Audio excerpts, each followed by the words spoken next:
Oi, todo mundo conhece o Superman, né? As batalhas épicas, os poderes incríveis, mas hoje a gente vai ignorar tudo isso. Em vez disso, vamos fazer uma coisa bem diferente, um profundo diagnóstico filosófico para descobrir a doença espiritual que se esconde por trás da capa dele. A ideia central desta nossa análise é, no mínimo, chocante. E se a perfeição do Superman não for a maior força dele, mas sim a sua doença mais profunda? Uma condição que, ao mesmo tempo que o define, também o aprisiona.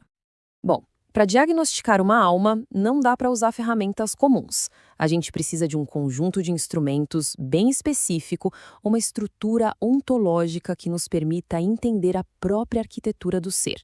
O primeiro pilar dessa estrutura é o que vamos chamar de o geral. Pensa nisso como se fosse o código, a lei universal, a ideia perfeita.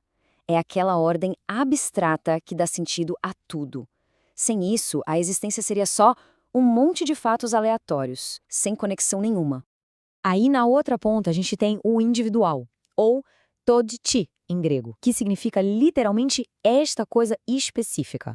Esse é o pilar da realidade concreta. É a encarnação, sabe? É o exemplo no mundo real onde aquela ideia abstrata, o geral, precisa se manifestar para existir de verdade. E, por fim, as determinações. Elas são a ponte, a ligação dinâmica entre a ideia e a realidade. São as ações, as qualidades, são os atos através dos quais o geral se expressa no individual. É o fazer, o agir, o se manifestar no mundo. Então, a saúde espiritual seria o equilíbrio perfeito entre esses três pilares. Mas, claro, quando esse equilíbrio se quebra, o que acontece? Surgem 6 doenças espirituais bem distintas. 6 jeitos de um ser estar fundamentalmente doente. E esse quadro aqui, ele mapeia essas doenças de um jeito fascinante. A gente vê patologias de falta, como a do filho pródigo, que não tinha um código para seguir, e a que mais nos interessa, a todetita, a doença da perfeição, que é justamente a falta de um indivíduo real. Também existem doenças de recusa e de desordem. Esse aqui é o nosso mapa para o diagnóstico. Ok, agora que a gente já tem as nossas ferramentas de diagnóstico, podemos finalmente aplicá-las ao Superman para revelar qual é a sua principal enfermidade espiritual. E o diagnóstico é direto, sem rodeios. O Superman sofre de toditita. Ele é a própria encarnação da doença da perfeição. A patologia fundamental dele é não ter um indivíduo real para dar conta da sua perfeição avassaladora. Para entender isso, a parábola do filho pródigo é perfeita. O Superman não é o filho que foge e se desperdiça sem uma lei. Não, ele é o irmão mais velho. Aquele que ficou, que fez tudo certinho, tudo o que devia ser feito. Ele é a própria lei. Mas é justamente essa perfeição que o aprisiona e o exclui da graça, do acaso, da verdadeira experiência da vida. E a prova mais clara dessa doença é o Clark Kent. O Clark não é uma pessoa de verdade, entende? Ele é uma tentativa teórica, artificial, do geral, ou seja, do Superman, de fabricar um individual para si mesmo. É uma performance, uma construção, um modelo ideal do que um humano deveria ser, mas que não tem raiz em nada real. Certo. O ponto central, então, é, se o ser do Superman está doente de perfeição, essa tal de todetita, como é que isso aparece nas ações dele? Vamos ver agora como esse ser doente acaba levando a um fazer totalmente desordenado. A relação de causa e efeito aqui é bem direta. A todeta, que é a doença ontológica, a doença do ser, inevitavelmente causa a oregita, a desordem das ações. Uma alma doente de perfeição simplesmente não consegue agir de forma saudável. As ações dela ficam desreguladas, pulando entre dois extremos.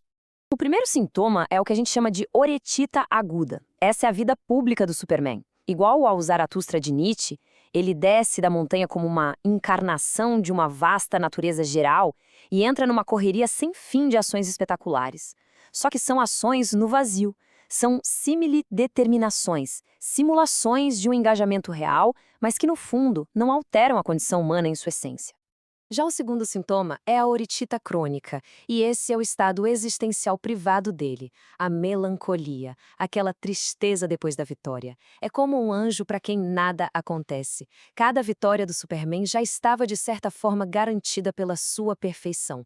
Não tem risco de verdade, não tem crescimento, é só a repetição estagnada de salvar um mundo que fundamentalmente continua sendo o mesmo.